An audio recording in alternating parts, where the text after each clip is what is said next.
Innovation Analyst of Product of the Year.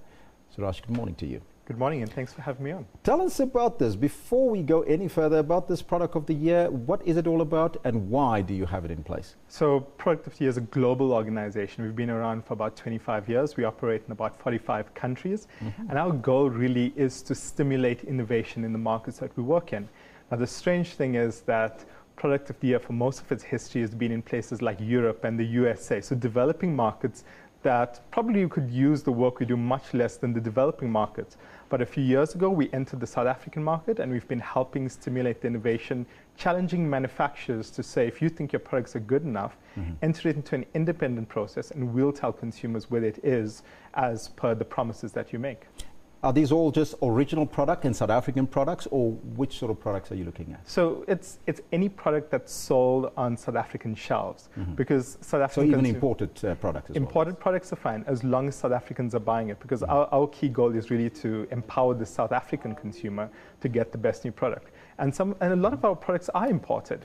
So we support the imported products, but we also help stimulate smaller innovation and get them out there so consumers are aware of it. Why is innovation important for consumers? It's very important because I think the key thing is, as a consumer, if you don't have great innovation coming in every single year, you're stuck with exactly the same products. I mean, you and I don't want to be using things that are from 20 years ago. I mean, the previous guest was discussing the situation in that economy. And in previous Russian markets, they still have products that are 20, 30 years old that have had no innovation, and they've been left behind. We as South Africans need to be very careful that, being stuck down at the southern tip of the African continent, that we don't forget that we need to keep up with our counterparts in the US and in Europe and ensure that we get the best quality of everything that's out there. Is there a difference between innovation and evolution?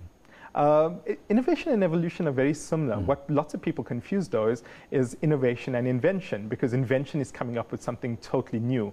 But innovation and evolution really is all about how do we improve what we have so that there's a gradual path where what we're using today is better than what we had yesterday. My grandmother used to say, if it's not broken, don't fix it.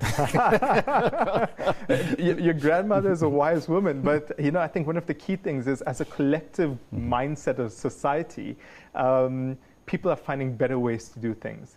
And it's not really about fixing it, it's about improving it to such a point that it adds greater value. All we want is really products that add value to our lives, and this is what we're ensuring through continuous innovation, is that the value we're getting is stronger and stronger year by year. And what sort of value are we talking about that you get out of a product? Well, we're talking about also, there's an economic value, that's the actual hard cost of the product itself. You'll notice that mobile phones, for example, used to be so expensive years ago. Today, you can buy a fantastic smartphone a lot cheaper.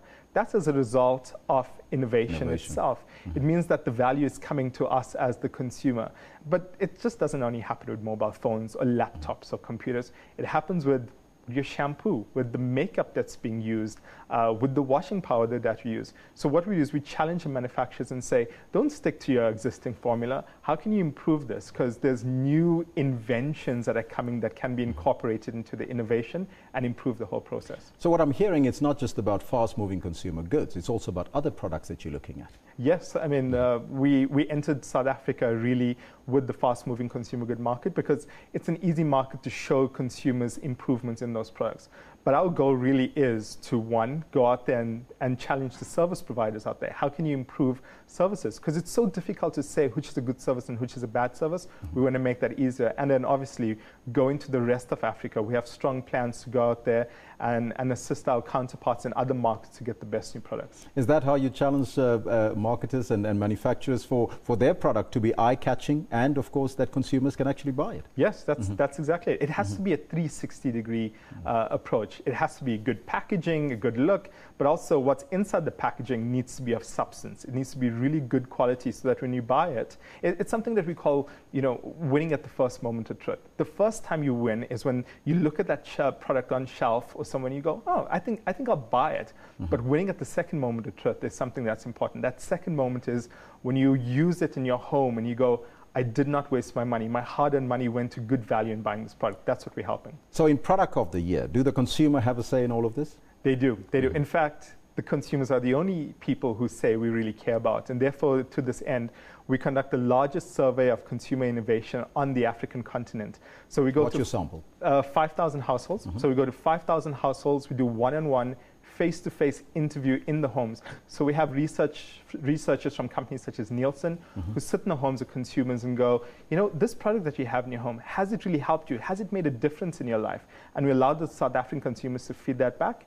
And through this process, we find the product of the year winners in various categories, but also that research is made available through the entire industry so that people can use it to improve products. Have you seen a lot of innovation on the South African market, for that matter, in terms of product manufacturing? Yeah, well, South African market's fascinating. It's amazing. You know, we've got some great minds here, and we've seen some great innovation. Just recently, one of the most amazing ones that I've seen was a 2-minute maize meal. And this is a product that would have very little value in a European context or an American context. But those markets are generating things like 2-minute noodles and microwave meals, which is fantastic.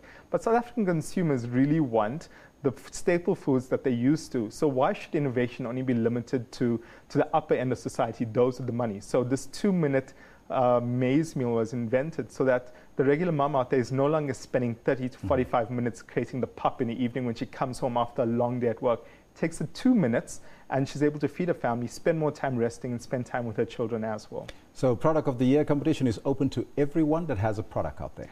Everyone who has a product. How do they get involved?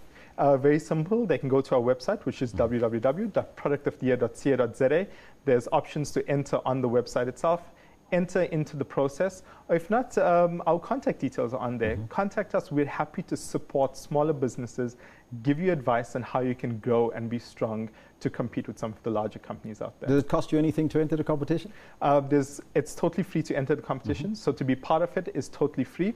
What we do though is if you win it, then there's a licensing cost, but they generally get a huge uplift on this. And this is how we actually support the organization. We don't get any funding from government or from outside organizations. We say, if you're a reputable manufacturer and you enter this process and you win, you can help stimulate innovation to ensure that you build a strong base for the next generation to come. And it's not just about consumer goods, it's also about services that you have. It's also about services. So one of the things is globally we've been doing services for a long time.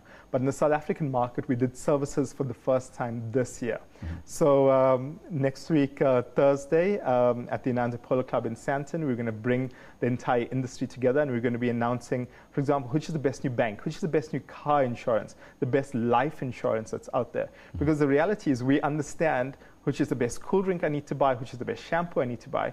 But it's so confusing when when you need to go choose a bank or car insurance or life insurance. And they're all making huge promises. But we're saying, let's take out the effect of the huge promises made by these organizations.